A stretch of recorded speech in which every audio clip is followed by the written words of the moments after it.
such films as. Alright. Guess what we're doing today? We're planting our fruit trees. Don't go anywhere. We're gonna fight the black flies. Hang out with us. That's exactly where I want it.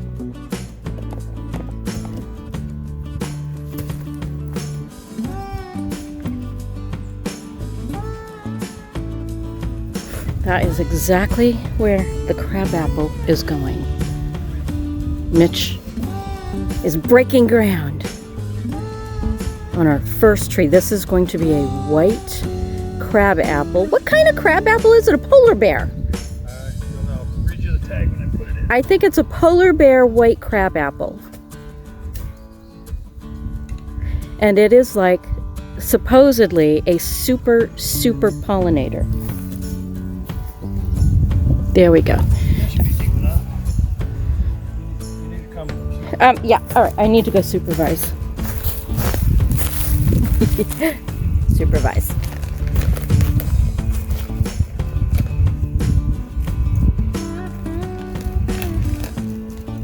All right, the roof ball, the grass. Because they can't really hear us anyway.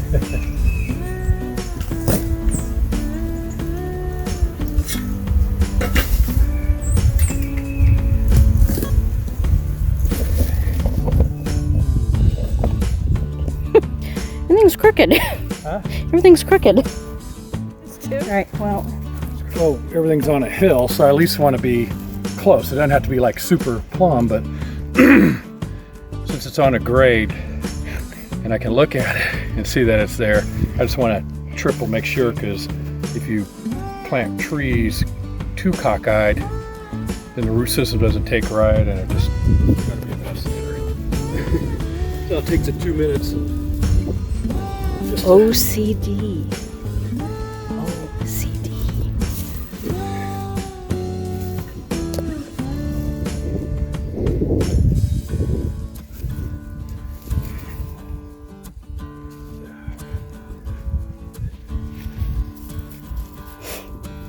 This is awesome. It already has leaves on it. Look. Yep. And this has been in the garage for a little bit. We got these trees from, what was it? Fedco. These are Fedco trees, aren't they? Yes. Yep, and this is a polar bear crabapple on M111 rootstock. Okay, excellent. Whatever that is. And you put some fertilizer in the bottom, correct? Just a little handful to kind of. And in case there's some shock or something. Yeah, we're using this actually. There it is. We're using that. I just really like Espoma products. I don't know if they're the best, but in my opinion, based on my own experience, they're the most predictable. You know, they're not too strong one batch and then not strong enough another batch. It's kind of like the Holiday Inn. You always know what you're getting. I just inhaled a black fly. Congratulations. Well, this is. These are like over 200, 250 feet from the spigot. So. Yeah, the spigot is way over there at the beginning of your road. Next? I don't know, I'm kind of admiring the strawberry field. Check out the strawberry fields right across the road from us. They're doing their fertilizing. Another benefit to where we live. Sorry again for the shaky. Right. Awesome. In goes the plum tree. I don't know what kind of plum tree it is. I forgot. An American plum? Prunus americana. Prunus americana. There Excellent. It goes. And look what else I found, you guys. I didn't even know I ordered this. Look at this. I have 5 horseradish roots from Fedco they sent me. I'm pretty sure I paid for it, but I don't remember ordering it. We have 5 Norway spruce trees coming that will be a backdrop that are going to be going right up against the rock wall. And everybody will have their privacy back.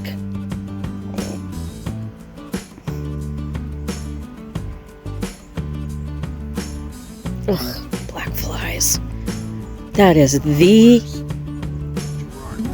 Oh, where's Gerard? Gerard's in prison. Gerard is in jail. It's time to... You know what, you guys? Gerard has giardia. I just got a call from the vet. He had his checkup yesterday. That dog. He eats the grossest things.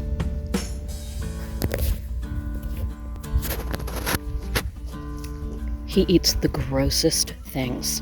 Got a call from the vet. Had one of his samples checked. He has giardia. That dog, he's in with the chipmunks. He eats deer poop. It's so gross. It's disgusting.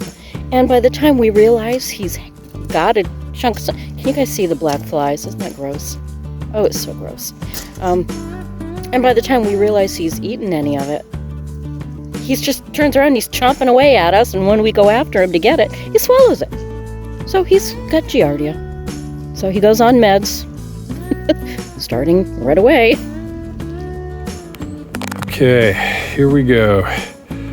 For temporary for the fruit trees, I put up a nice little box around it with some mesh. But now I'm trying the 3D deer fencing. So I guess deer have no depth perception. And with this first wire and the two in the back, they don't know how tall, and they also don't like being in spaces. So even if they stuck their head over, they don't like being in that confined space. So what I have is this top one right here is 4 feet. This is 1 foot. And then the outer one is 2.5 feet. And what it does is, let's see if I can get down low enough. It's kind of dark. If you see, it creates a regular looking fence, and then an old deer comes over and goes, "Hey, look at those yummy fruit trees." Doesn't know what the heck to do, because there's one out here, 2 in there, there's a 3-foot spanse. Yeah, by the way, from there out is 3 feet. So it's 4, 1, 2.5, 3. And they just don't like it. And we shall see. And the tape is the 1/2-inch poly tape, which is only a 150-pound tensile, which I'm not trying to keep cattle in.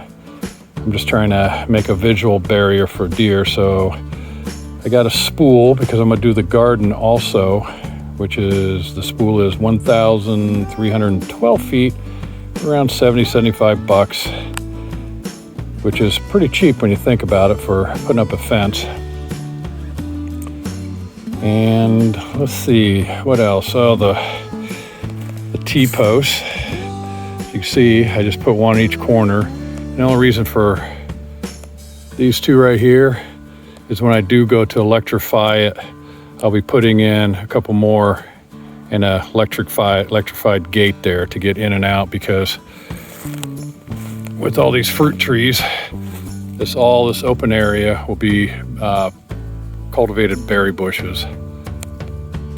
Here's the spool. And so this has 3 strands in it.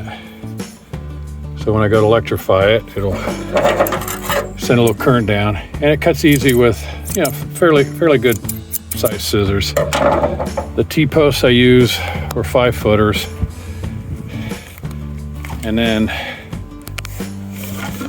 here's the little insulators. You just put them on, slide the tape in, and then close it. Get out my own shadow here. Well, there's the poly tape I used. Good. Here we go. And this spool was $75 by the time I paid taxes and stuff on it. Pretty good for fencing. Pretty cheap. You get bang out of the buck. There we go. Whoop. Here we go. The spool is this, $75 for that amount. Pretty cheap for fencing. And also, when the expanses get pretty long, that middle section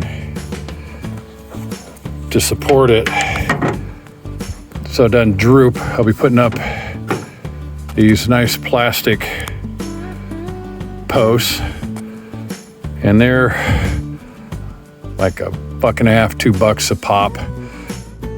So these electric fences, when you have, especially the tape, the longer spanses, to help keep it in check, I bought these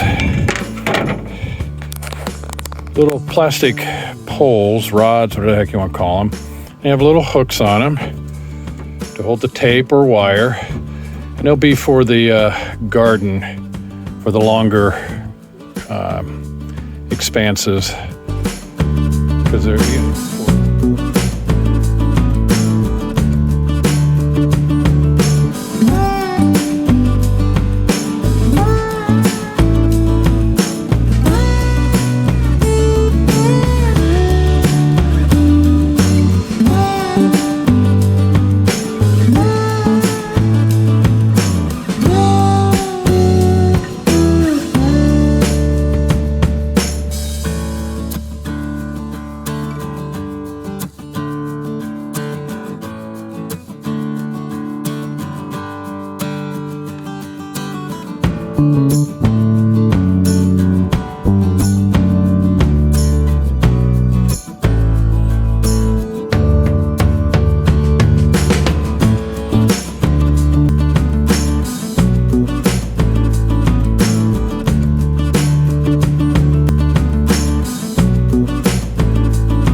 Thank you.